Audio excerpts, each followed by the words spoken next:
Each week, nearly a dozen movies are released theatrically. 40 films a month, more than 400 a year. That's a plethora of cinema.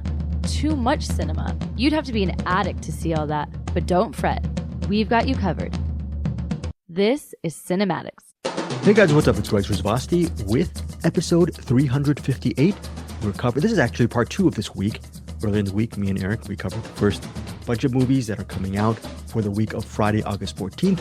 Now for this episode, primarily, Bruce Purkey has a whole bunch of movies to cover as well that are also coming out for this week, the week of Friday, August 14th. The movies he will be reviewing is the documentary An Eye for an Eye, another documentary called American Doctor.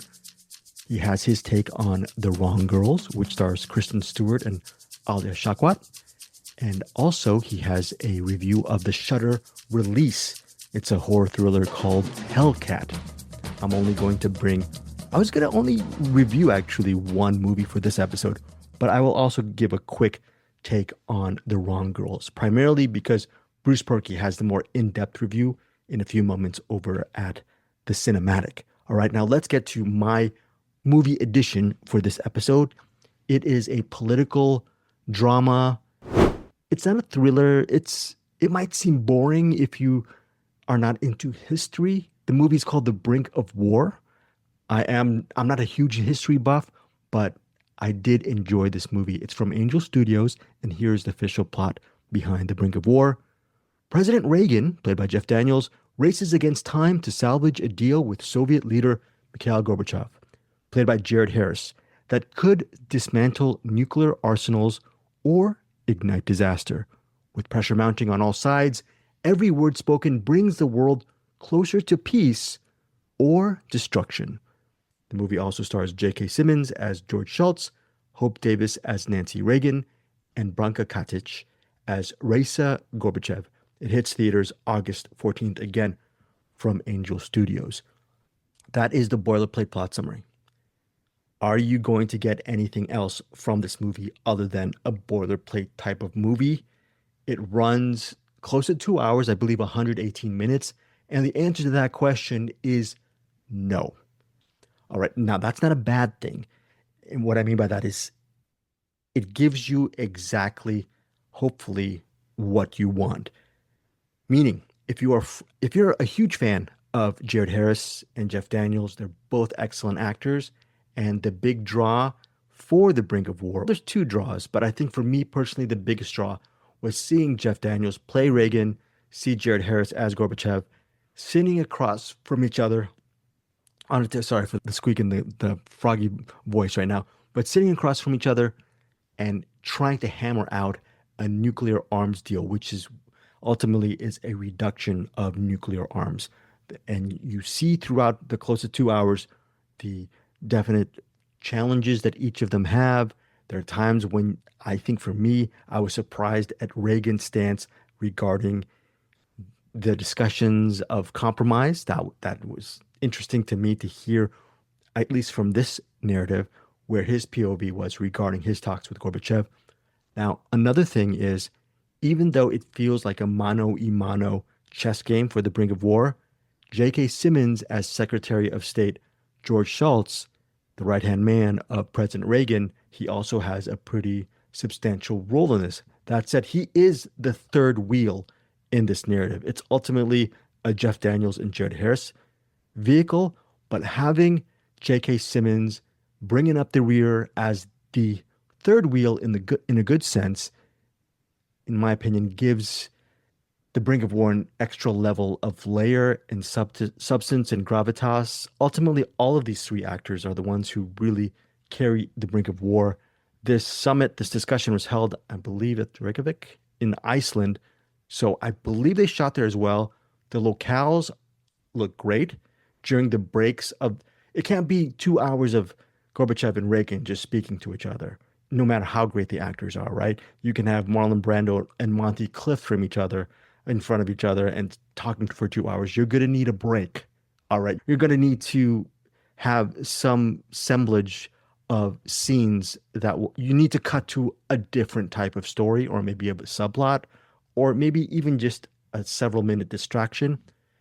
enter Hope Davis and Branka Katic. Raisa Gorbachev, again played by Katic, she ends up being a sounding board for Gorbachev. And during the breaks of the discussion, you see them, they're actually, I believe, residing on a boat during these discussions. And there are scenes with him trying to discuss what's going on within the talks within good measure. He can't give her all the details, but he is getting a little bit of sound counsel from his wife. That said, Hope Davis as Nancy Reagan does the same. She's not actually at this summit or at this discussion. She's not in Iceland. She's back in Washington, D.C. And from there, she's giving Reagan, her husband, some valid advice as well. And then there's also a slightly comedic situation because there's a tension between Nancy Reagan and Raisa Gorbachev, which is a little mini subplot regarding Nancy Reagan not being there.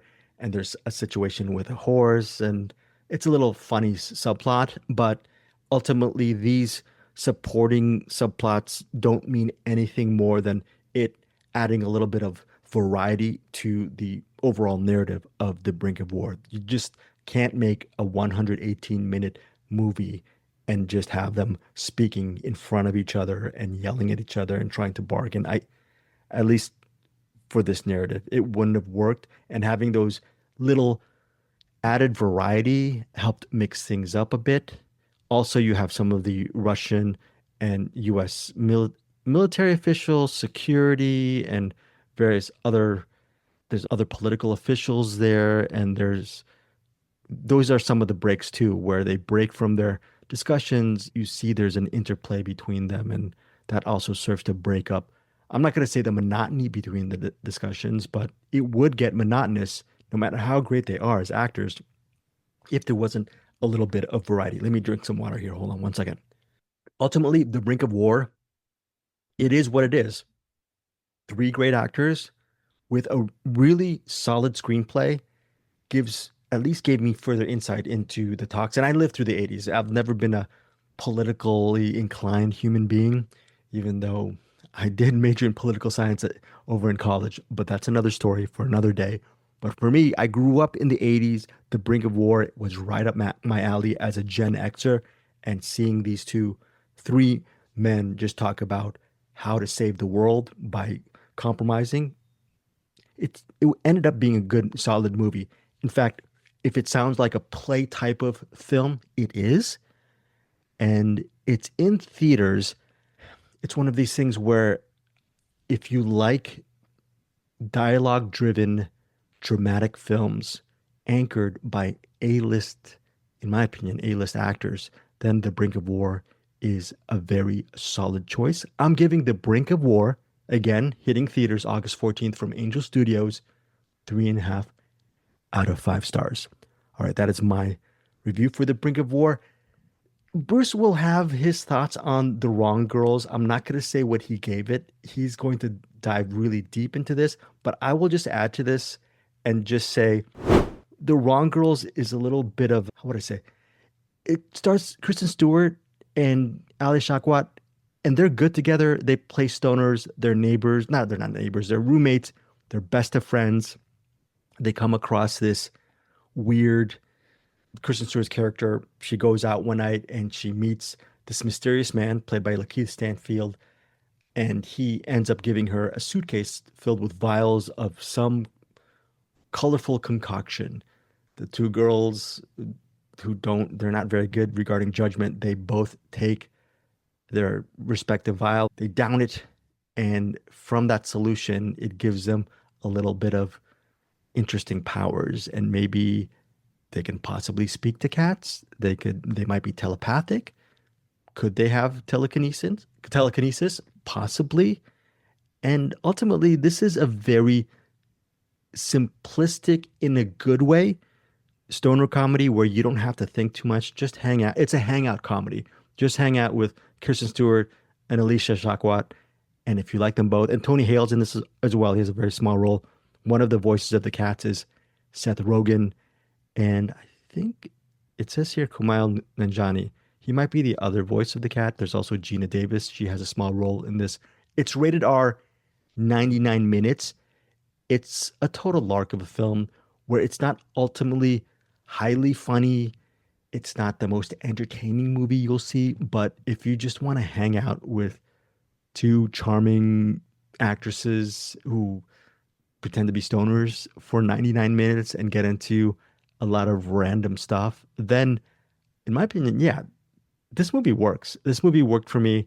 I did not have huge high expectations, high being the operative word, right? The Wrong Girls for me was a very diverting experience. And again, just like The Brink of War, I'm giving The Wrong Girls 3.5 out of 5 stars. Don't think too much, just have a good time. Does it have a really solid watchability factor? I think as well. I think so. If it's down the road, if it's streaming on Prime or Netflix, I'll catch some scenes here and there now and again. But is it an arrestingly amazing, all-encompassing film? You're not going to get that. You're just going to be into The Wrong Girls for just some, it's not empty calories entertainment, but just for fun entertainment that you don't really have to think too much. It's written and directed by Dylan Meyer. Really, in my opinion, just a well done LA, by the way, LA set film. There is some really good stuff over at the Federal Building, over at Westwood. I was going to say Westwood 1. That's where I used to work. The Federal Building over on Westwood, that it's prominently featured in this movie. I'm not going to say when it's featured, but yeah, it's just entertaining. And talking cats. If that makes you laugh or that sounds cool, then maybe The Wrong Girls might be the right choice for you this weekend, the weekend of August 14th. Again, 3.5 stars, 3.5 out of 5 stars. For me, that is it for my 2 movie editions for this episode. I don't know if we're going to do this every week. It's a lot because I tape on Monday with Eric. Thursday, Bruce does his half, and we're trying to cover a lot of movies that are under the radar, indie driven, and sometimes, thankfully, by the way, Neon, they're great. They send us a lot of screener links and we get to cover their material. So whenever Neon has a movie, most of the time we're going to cover their stuff. So thanks to them for this screener of The Wrong Girls. And so we got that covered. But on a given, I think this week we might have covered 8 or 9 movies. It seems not, yeah, it's a lot. It's a lot. But I don't know I hope we can do a lot. I'm going to try. Look, I am hemming and hawing. The goal every week is to do 2 episodes a week, but then there might be weeks where we won't be able to do 2 episodes because I'm looking at the thing right now. We have only 4 movies for next week, so maybe it won't be 1 episode. But the bottom line is, again, I'm going in circles, but our main goal over at CinemAddicts is to provide you guys with some really interesting, hopefully interesting, alternative movies on a given weekend that's not available on your big streamer, or it's not playing in your local Cineplex at 5 screens. We're not covering the big stuff usually. We're covering the small stuff, and hopefully some of these small stuff will be gems. Maybe Bruce Purkey over at the Cinem-Attic will have a couple of gems for you guys to watch this weekend. Here's Bruce Purkey over at the Cinem-Attic. Welcome to the Cinem-Attic, the attic of cinema, where I climb down on the rickety ladder from the attic. The attic, which I am kept captive in by Eric, most somewhat Greg, and I report to you the movies I was forced to watch this last week. Oh, and as I'm doing this, my cat, Herman, back there wants to get out, so let him out real quick. All right, this week I have got a documentary called An Eye for an Eye.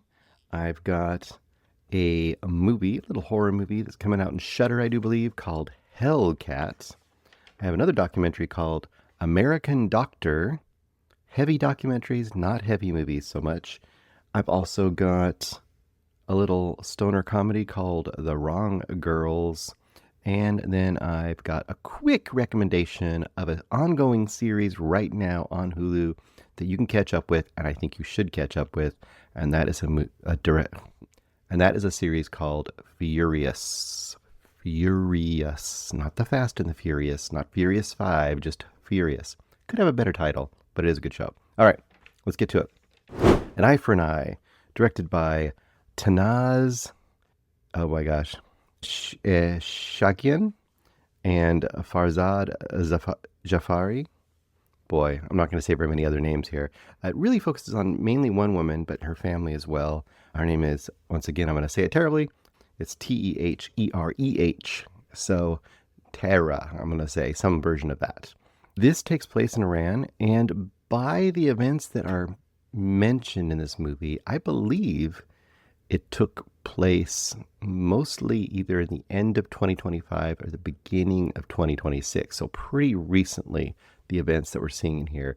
It is interesting because it is before the war started, which is February 28th, which is a looming fact over this whole movie, even though it's like you know it, but it hasn't happened yet, which really is, it has an interesting effect, I think, on this movie. But it isn't really the subject matter of the movie. And once again, it takes place mostly in Tehran, in Iran, and it is a documentary specifically about the justice system in Iran. Now, if you're like myself, you probably have no concept of the justice system in Iran, but it is quite interesting and curious how it works. Now, they don't really get too deep into it as far as how it works for every case, but for this particular case, our main woman, she is just recently out of prison. She's been in prison, I think they said 14 or 16 years for murdering her husband. Now, she doesn't deny that she murdered her husband, although there is some controversy over whether she had help, because they're trying to think that maybe some people helped her do it. Maybe her daughters, maybe another man. They're just trying to figure that out. They don't know for sure, but either way, she definitely did murder her husband. Now, she says basically he was very abusive, and there's a lot of evidence that he was. And of course, the awesome system of Iran, not to say that we're a great system here, but the system in Iran for a woman especially is very difficult. If she's in an abusive situation, she can ask for divorce. She did ask for divorce, didn't get it. She didn't have enough reason, I guess, to get a divorce. But a man could ask for divorce and just get it off a drop of a hat. No problem. Either case, she asked for divorce. She's being abused. All these things are happening. She can't get out of the marriage, so she resorts to the horrible solution of murdering him and burying him in the floor of their former house. Of course, by the beginning of this movie, she's getting out of prison. She's, like I said, she's been in there 14, 16 years, something like that. And the interesting thing is, once you get out of prison, in America, you get out of prison, there's a parole system, you have to go into society, or there's various things, like, hey, if you reoffend, you go back to prison, that kind of thing. But here, in this particular case, there's a thing called blood money. And a lot of us have heard the term blood money, but never, what is blood money? What does that mean exactly? Here it means if you don't want the family members of the person you killed to have you executed after you've served a prison term, because they have two options. They can either say, yeah, we think she hasn't served enough punishment, execute her, and the system will execute her. Or if she can come up with enough money, enough blood money, whatever the family deems necessary, then she will be allowed to live the rest of her life in relative freedom. I mean, she'll probably always be a pariah, but she'll be physically alive. And in this case, I think the family, they have to keep converting it to American dollars, but essentially they settle on some $30-something thousand that she has to come up with in 3 months. And the movie, which is being shot as it's occurring, so the filmmakers don't know what the outcome's going to be. Unless you're really up on like the crime situations in Iran, you're not going to know what happened. We're all wondering together, how is this movie going to end? Because by the end of the movie, she may be executed. We don't know.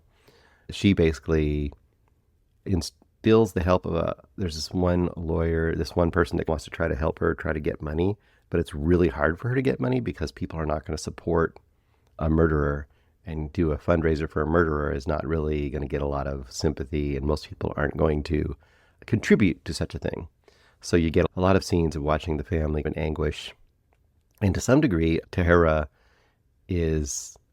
she's almost resigned to the fact. I mean, she doesn't want to be executed, obviously, but she's also resigned to the fact of how the system works and what's most likely going to happen to her. And she isn't really doing as much as you think she might do. On the other hand, you really watch her children, especially her son. And her son is really in anguish, partly just because of the life that he is now living. You can tell this is a really interesting study of just the effects that abuse can have to a person through their whole life. I mean, he's affected by the fact that his mom has murdered somebody, by the fact that his life has been totally upended by this event. He basically has nothing and is also seen by association as a terrible person. And he also just wants his mother to survive. So there's just some really heart-wrenching scenes following the son's efforts as well to try to save his mother. And then, like I said, there's a woman, an organization trying to help out. And they mentioned that there's actually a loose organization that does help people get funding for blood money, but it only does it in a case where the person isn't a premeditated murderer or something. It'll do it on something like, say, I don't know, they didn't give a lot of examples, but maybe something like a manslaughter, where a person, maybe they didn't intend to, but they crashed their car and killed somebody. In that case, they would try to get the blood money for them. But in a case like this, people just aren't going to really do it. So it's a really big hurdle for her to get over this. The other big part of the documentary is really the family of the murdered husband, and really watching them, they're wrestling with the feeling of wanting retribution and wanting revenge. Some family members really want it a lot.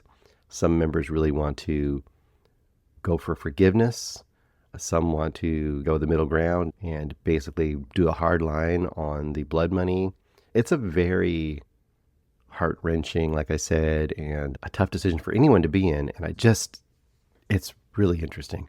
I know that Eric probably went into a little more on the interview with the filmmaker and how the filmmaker seems to. I'm not going to get into it. You'll listen to his interview and listen to his review. He gets into other elements of this story. But I'll just say, as a documentary, dealing with the justice system, dealing with issues that you don't really understand maybe 100%, especially in American society, and also just watching the real life battles and effects of abuse and murder and justice and injustice and mercy, and what does it mean to be a person who really believes in religious morality.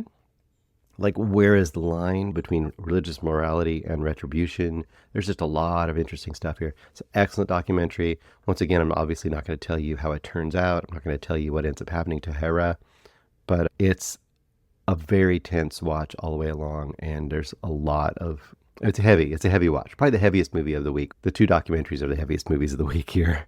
I'm going to go 4.5 stars. I think it's an excellent documentary. Definitely in the running for one of the best documentaries I've seen this year. When everything comes out at the end, I'll have to look at what I've got, but definitely one of the best. Probably not going to come to lots of theaters, but also will probably come to some sort of a streaming service here in the next little bit, and worth your time.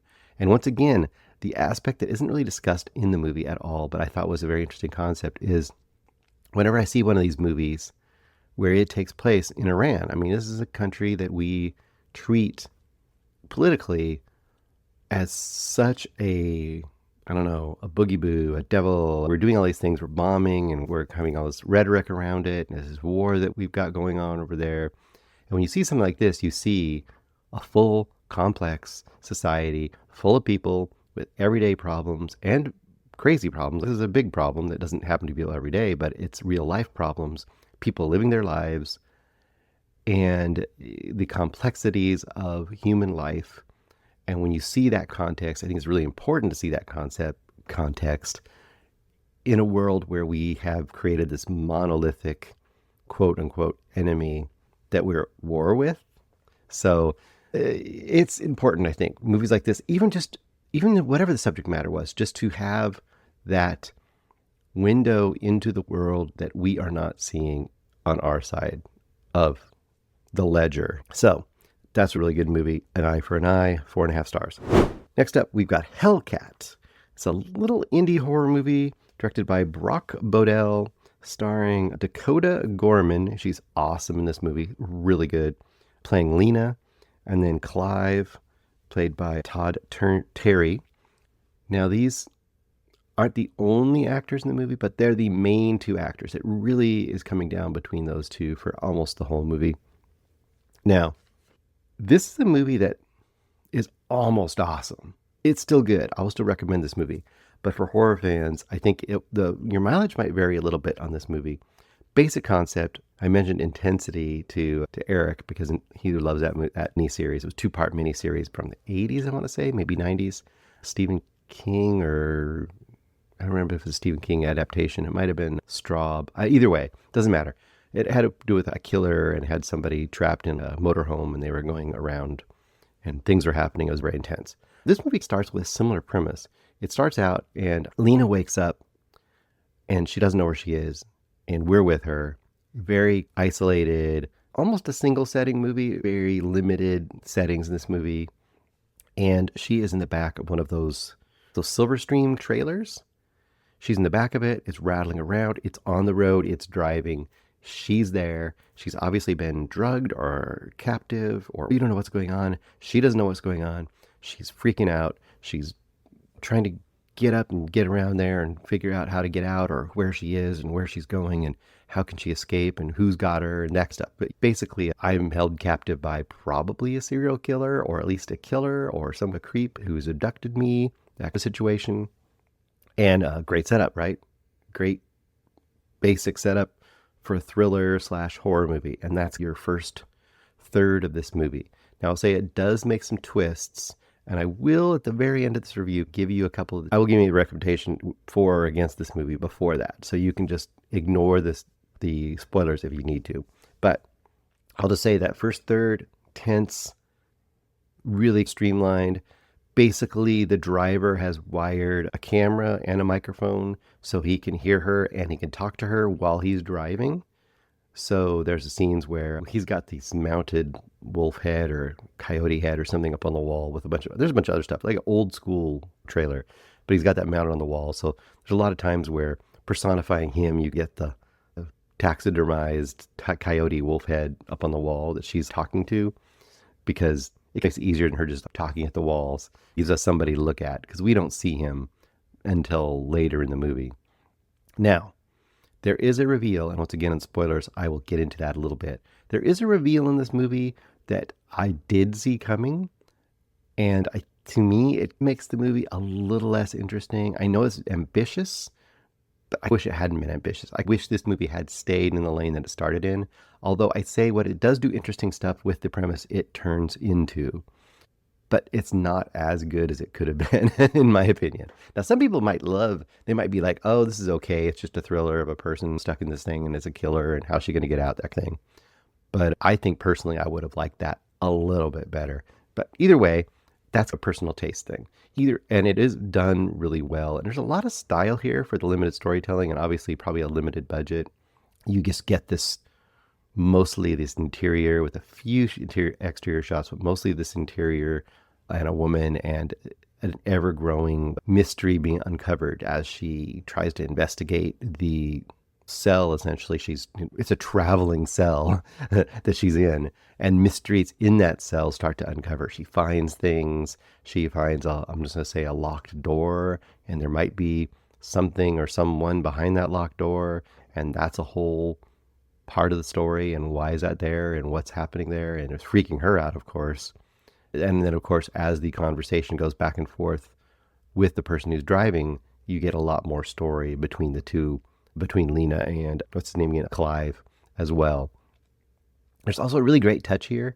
At some point, you eventually discover Clive, once again, not a spoiler this part, Clive loves to listen to one of those coast-to-coast AM shows, or he's kind of almost the image of him being almost like a long-haul trucker. He's not, because this is not a big rig, but that same idea. You're driving at night and you're listening to Coast to Coast AM and they're talking about aliens and Bigfoot and whatever, all these crazy things, and people are calling in and giving their testimonials. And that adds a whole neat little, almost like a campfire story element to this one as well. This is a movie I thought probably in the first, like I said, third to half, I felt like, wow, this is going to be such a cool hidden gem. This is going to be a real undiscovered treat. And I think to some degree it still is. To some people it might be fully that. But like I said, the second half falls off a little bit for me. So something I thought might be 4.5 stars for me drops to 3.5 stars. Still recommend it. Still had a good time with it. Like I said, Great central performances, especially from Dakota Gorman as the lead in here. She really gives it her all.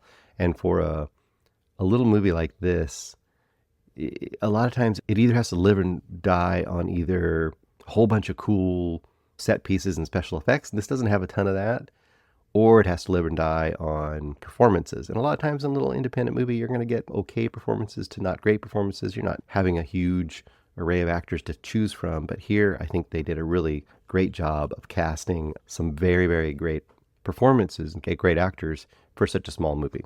So once again, I would go 3.5 stars for Hellcats. I didn't mention it takes place mostly in, was it Kentucky and Tennessee? I think it mentions here, not too far from where I'm at. I know they're heading to basically Dollywood, but they have to give it another name because that's a trademarked, copyrighted thing. So they call it Gollywood or whatever, but it's basically Dollywood. They're on their way there, and there's a reason they're going there too. That being said, a pretty cool little indie horror movie and a great proof of concept and proof of director for this director. Once again, Brock Bodell. Yeah, I think this person could do some really interesting horror movies with a little more budget, a little more script, a little more time. You could see some really cool stuff coming out of this person. So worth checking out, especially if you have, I think it's, like I said, I think Shudder's going to get this. Hellcats, you could do a lot worse than this little movie. It's good. Okay, next up, I got another documentary called American Doctor, directed by, I think that's how you say it, T-E-N-G, Poseidon. There are 3 main doctors in here that you see. These are real people. It's a documentary once again. Thayer Ahmed, Mark Perlmutter, Rose Sidwa, Sidwa. And this takes place mostly in Gaza, although there's in America as well. Mostly in Gaza between March of 2025 up until March. I'm sorry, I already said March. From March up until about August. So it's a pretty short time period, and essentially follows this one medical complex, the medical complex in Gaza during that time period. And basically these 3 doctors have been going back and forth to Gaza for basically the last couple of years during the heightened conflict after October 7th. Obviously, a huge crackdown came down from Israel, and it's been very controversial, of course, between being genocide or being just a war or being justified retribution because of the hostages. Whatever your political side is, I think the one thing that everyone can agree on is that there are a ton of civilians, especially on the Gaza side recently, although definitely on the Israeli side in the past. But on the Gaza side in the last couple of years, the civilian toll has been massive. And specifically in this movie, they're focusing on the toll on hospitals and medical workers being targeted as a way to continue the pressure. Because, of course, the pressure on all this has been to, depending on what you believe politically, once again, either to eradicate the Palestinians pretty much, period, in Gaza, or at minimum to cause so much pain and suffering that the hostages would be returned. Now, most of that hostage situation has been taken care of by now, but what we're seeing here still is one of the major issues in this conflict, and that is the seeming crossing of boundaries, especially by the Israeli army, to attack the press, to attack civilians, to attack hospitals and medical workers. And once again, their excuse would be they're harboring terrorists. But the role of doctors in conflict on whatever side is to help people who are wounded. And they're not there to ask questions, oh, are you a terrorist? Okay, I think you're a terrorist, therefore I will let you die. I mean, the role of doctors throughout history, throughout military conflicts, has been to help the wounded. And then once that wounded person is helped out, let other people figure out if someone's guilty or has some criminal activity they need to be found guilty of, or whatever the case may be. You understand the concept. These 3 doctors are doctors from America. One of them is, or 2 of them are more connected to actual Palestinian heritage, and one of them is not at all. So that's interesting as well. And you see both sides of their story. On one side, you see how they're trying to get the word out to them in the government, to say, look what's happening here. We need to get help. We need to stop this. We need to put sanctions. We need to do something to stop this activity. And on the other side of the movie, probably the other, at least 2/3 of the movie, is them in Gaza, in this medical center, doing the day-to-day work. And it's a constant push and pull of just being doctors.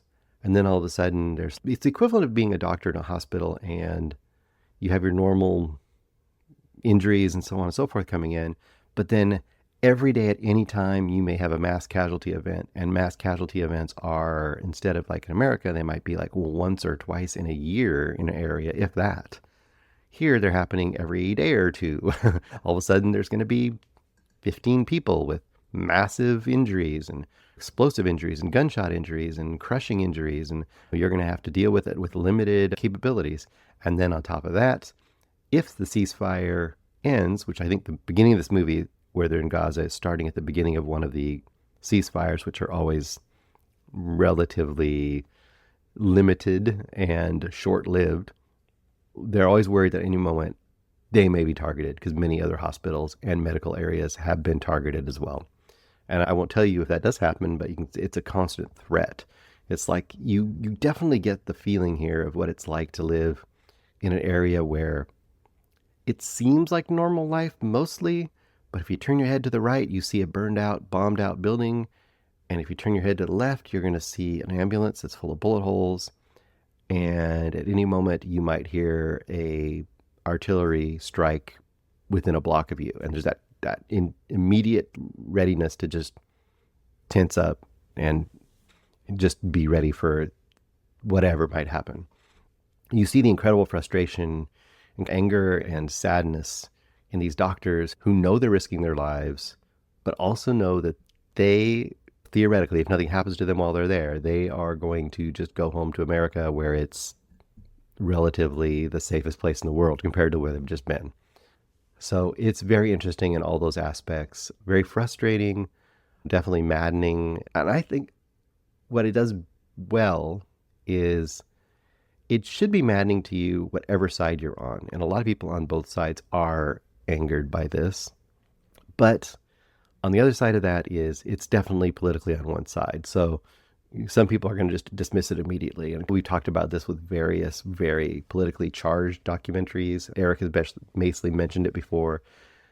It is definitely hard to get certain people to watch certain documentaries because they're going to assume that it's the other side's point of view, and therefore they're never going to get the information. So this could be, unfortunately, one of those documentaries that's only going to fall on sympathetic ears and not fall on some people's ears or eyes at all. I think other than that, though, it is a relatively balanced documentary. It's, like I said, definitely politically on one side, but I don't think what it's showing you is outrageously overboard. It's just showing you what the microcosm of the whole situation in this one medical center with these 3 doctors mostly, and then some of the people around them and the stories that have occurred around them. It's pretty good in that aspect. Could it be a little bigger? Could it be a little more broad? I think that's the one thing I'm missing from it, is that sometimes there's these sort of movies, these sort of documentaries about really hardcore issues that I feel would benefit from breadth of time. If this movie was one of those movies that maybe started, I don't know, right after October 7th and went on for another 5 years, we kept going back there with these doctors or kept following these doctors and some of the other people that are in this story and seeing like how those lives are changed and what ends up happening, I think it would have even a greater impact, as opposed to, some people could look at this, I suppose, and be like, well, that's just a little tiny period of time. That's not really telling you the whole story. It isn't telling you the whole story. We maybe need a little more of that. But that being said, I would definitely recommend it. I'd probably go 3.5 stars on this one. I think to some degree, and it's really tragic to say, but to some degree, we have seen versions of this a lot recently. And I think it's allows the people to be jaded by it. And I think that it's the only thing that makes it a little less, I don't know, unique or what it is. It's hard to judge something like this in that way, but I just feel like there's something else here that could just make it even more impactful but I'm going to go 3.5 stars. I still would recommend it for American Doctor. All right, next up, I got The Wrong Girls. The Wrong Girls, directed by Dylan Meyer. Now, I didn't look it up. Dylan Meyer's connected with Moxie and American Pickle. I didn't notice if that was as a writer or what they did on those, because I think someone else said this is their first feature direction. I'm not sure what the case was, but they're somehow connected with Moxie and American Pickle. I haven't seen American Pickle, but I have seen Moxie, and Moxie was a really fun, a Riot Girl-esque, Neo Riot Girl-esque coming-of-age movie on Netflix, and it's one underseen. It was really good style. Anyway, this movie is a stoner comedy, almost a throwback stoner comedy, and it's not throwing back as far as Cheech and Chong. I would say it's more like Dude, Where's My Car? That's right in the lane that this one's traveling in. So, right out of the gate, if you loved Dude, Where's My Car, I think The Wrong Girls is your movie. Now, I did not love Dude, Where's My Car. What I didn't like about Dude, Where's My Car is it seemed like, oh, this is going to be a really cool, fun, goofy, silly movie.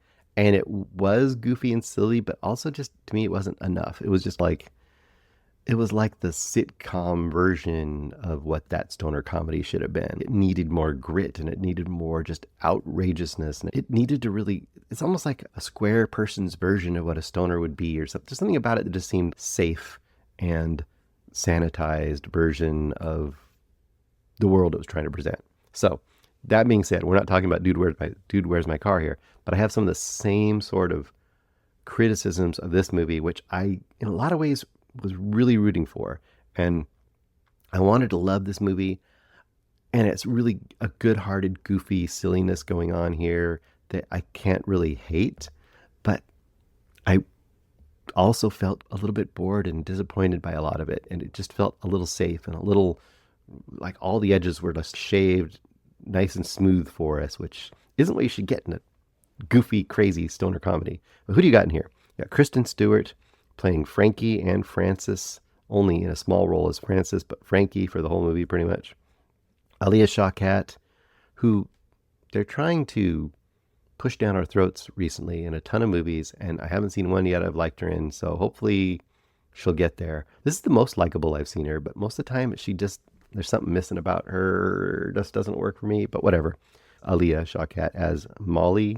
And they really are your two leads, your two Dude, Where's My Car characters, two stoner friends that are floating through life. Frankie and Molly. You also have a whole bunch of other people you'll recognize in here, like Keith Stanfield, Tony Hale. There's a whole bunch of other people. I'm not going to list them all. Kumail Nanjiani and, I forget the other name. Two star voices as the cats. They're two cats or have voices in most of this movie. And that's the basis of this movie is that there's some goofy situation where these two loser stoners are just drifting through life. They have big debts that are trying to pay off. They can't raise any money because they most of the time are laying around with their, what they call it, the bongatron or whatever. Frankie, the Kristen Stewart character, is a failed scientist from Stanford who her biggest invention in life is to make this really complicated bong. They have two cats that hang out with them. Like I said, they can't pay their bills. The place they love to go to get their favorite meals and munchies, and their buffet deal with coupons is going out of business. Their life is finally coming to a head. They're finally going to have to probably give up their slacker lifestyle. And then one night, Frankie goes to a club. There's a woman who looks exactly like Frankie with her ex. And the woman who looks exactly like Frankie gets into a beef with. They tussle it up. The other woman's glasses fall off. Frankie picks up the glasses, and now someone thinks that she's Francis. Frankie is, young people confuse her in a suitcase full of some unknown mysterious substance, which is the MacGuffin of the whole movie, and crazy drug-fueled adventures ensue involving glowing squids and, like I said, drug parties and mind-altering ability to read each other's minds and to hear each other's thoughts in each other's heads if you've used a certain weird drug that they've found, or maybe you can hear your cats talking to you now. Stuff like that. And it all sounds, and there's Danish guys or Swedish guys. They don't even remember. Whatever. They're like the equivalent of the nihilists in Big Lebowski, where these guys show up and they're trying to get back the suitcase with the drugs in it. And there's government agencies that are trying to get it. It's one of those movies where it's like, oh my gosh, our two goofy stoners are stumbling through a plot way bigger than they'd ever imagined, and they don't know what they're doing, but they're going to make it through somehow. They're going to fumble through with their awesomeness. And I think a movie like this lives and dies on first of all, the chemistry of our two main characters, and they're okay. I mean, they're likable. I like them, but they also, sometimes they're overdoing it a little bit. It's like, hey man, let's act like goofy slacker stoners, and I don't ever 100% buy that they're that. It feels like a little bit like play acting, like they're having a good time doing it, but I'm not believing them as characters and really going with them 100%, which that's a little distracting. I still enjoyed it enough. A lot of the jokes, like the thoughts of the cats, which are Kumail Nanjiani and Seth Rogen, it was all just like, it was fine, but you're just looking at a cat and you're hearing them do some lame sort of side jokes they didn't have enough fun with that stuff.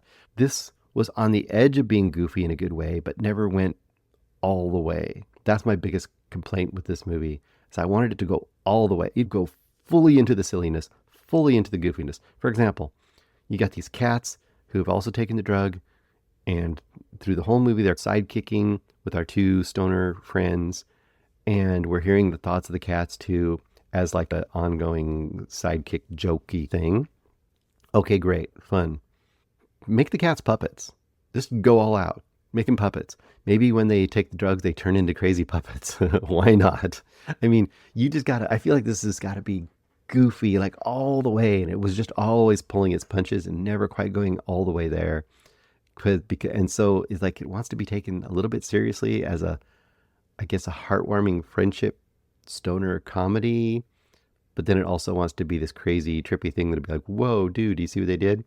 I don't know. Like I said, it feels like a person who doesn't use drugs writing about using drugs, or somehow it just feels like a slightly sanitized, slightly Disneyfied version of what this could be. And this should just be like more of a early Sam Raimi, early Peter Jackson, off the rails movie. That's what this movie should be, I think, in my opinion. I know it's not what it's giving us, but that's what I wanted. Anyway, can I recommend this movie?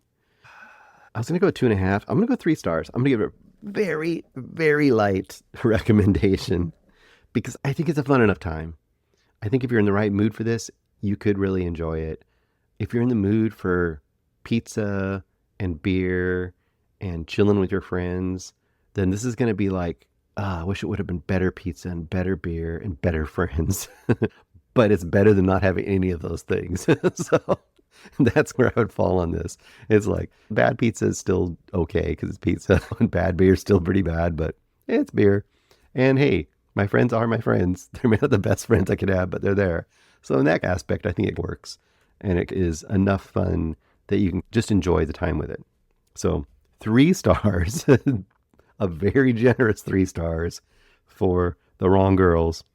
This is a perfect background party movie on streaming, or while you're cooking and you want to put something on, you don't have to pay attention to it very much. And it's just like colors on the screen. That's the worst, the faintest praise ever for a movie, but that's what I got for you guys.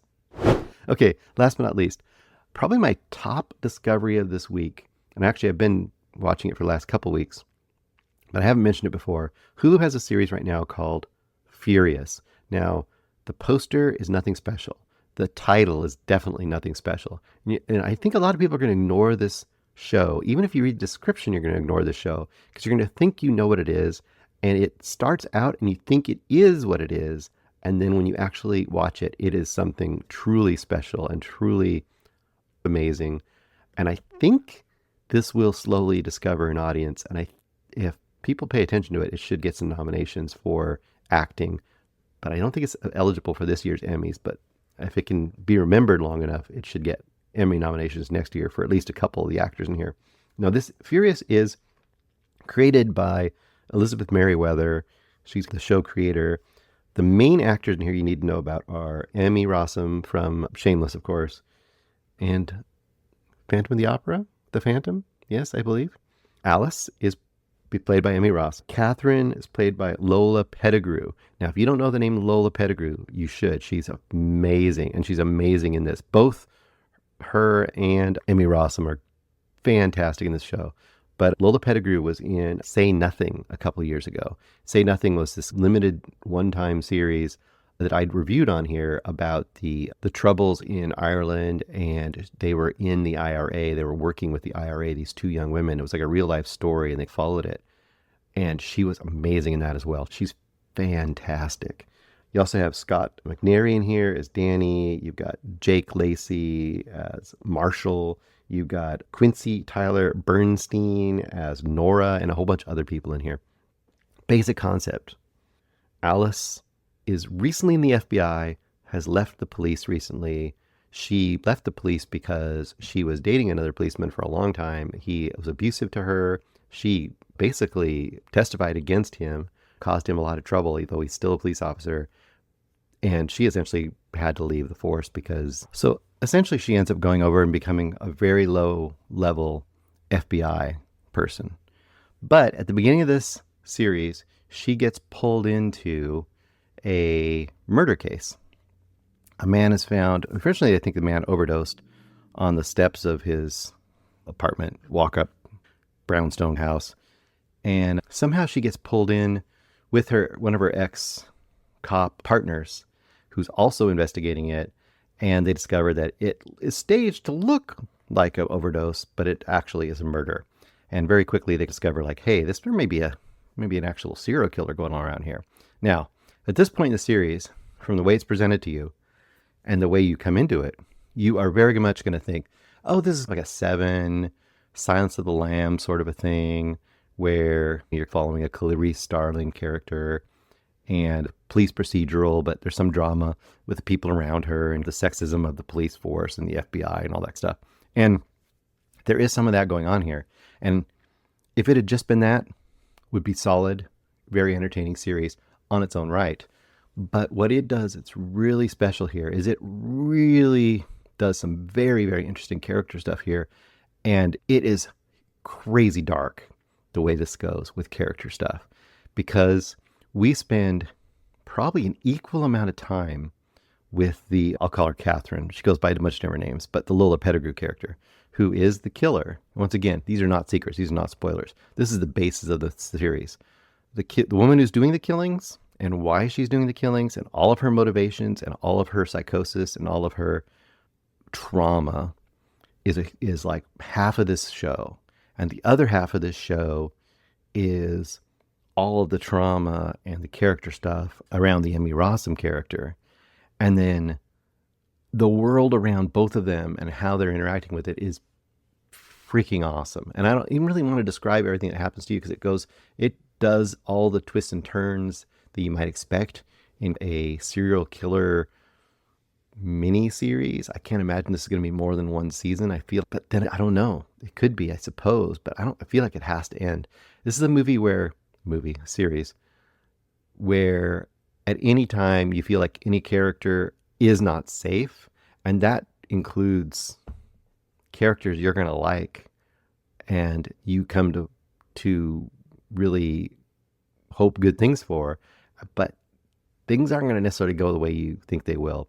It also is very timely in the sense that it deals a lot with who has power, who's abusing power, and is there real justice in the world, and is vigilantism, or even someone who's gone into psychosis and murderous psychosis, are they somewhat justified, or are they as bad, or are they just so broken by their events of their life that now they're part of it? It's quite fascinating. Like I said, two fantastic central performances, other great performances around them, but those two performances are just knockouts. And I will say, the interactions that the Lola Pettigrew character has, some of the different men that she encounters, each one of those is almost like a standalone little mini movie of their own. Episodes have different people that she encounters and why she encounters them and how that goes down. There's an ongoing relationship she has with a character that's very surprising, with an actor that's very surprising, which I won't even mention to you because when it happens, at first you're just going to be like, what? And as that progresses, it's once again just not what you'd expect. I think this is a absolute gem of a series. Once again, it's only 5 episodes in right now, so you can binge through it pretty fast, but it has a couple more episodes left, so it may just fall on its face at the end of the series. I don't think so. It seems very solid so far. And once again, nominations for Emmy Rossum and Lola Pettigrew easily could come. Will they? Who knows? This isn't an easy watch. It isn't a crowd pleaser. It could be highly triggering to some people, definitely around the abuse and assault and systematic and ongoing abuse of women and young women. So definitely take that into account. But it doesn't treat it in a sensationalized way.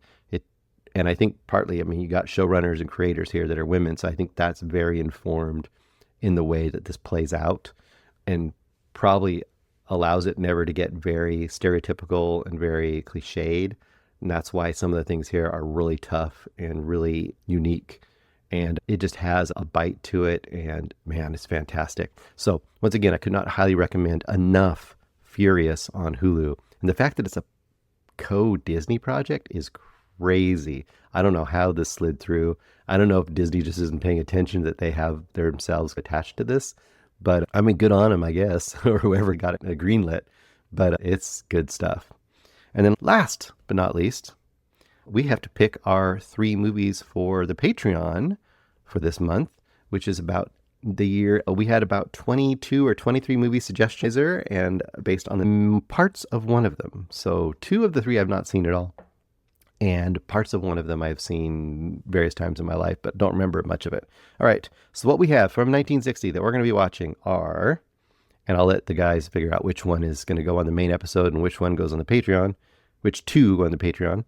We have the original version of Ocean's 11, Dean Martin, Sammy Davis Jr., who else is in there? Peter Lawford. Off the top of my head. Oh, Frank Sinatra, I assume. The Rat Pack, basically. We also have Cinderfella. Now, Cinderfella, I only have seen parts of in my life, just little mini scenes. I believe that's Jerry Lewis at his finest. I don't know. It's one of his more... It's probably at the era when he was on his own and he was becoming a hit in France, if I remember correctly. So Cinderfella. And then we also have, this is, I believe, something suggested by Joseph Bridges. We have Tunes of Glory. I don't know what Tunes of Glory is at all. As usual, from Joseph Bridges, he's probably found some extremely obscure but awesome movie that we'll all now discover together. Tunes of Glory. So Tunes of Glory, Ocean's 11, Cinderfella. That's all I've got for you this week. I hopefully have given you enough to check out.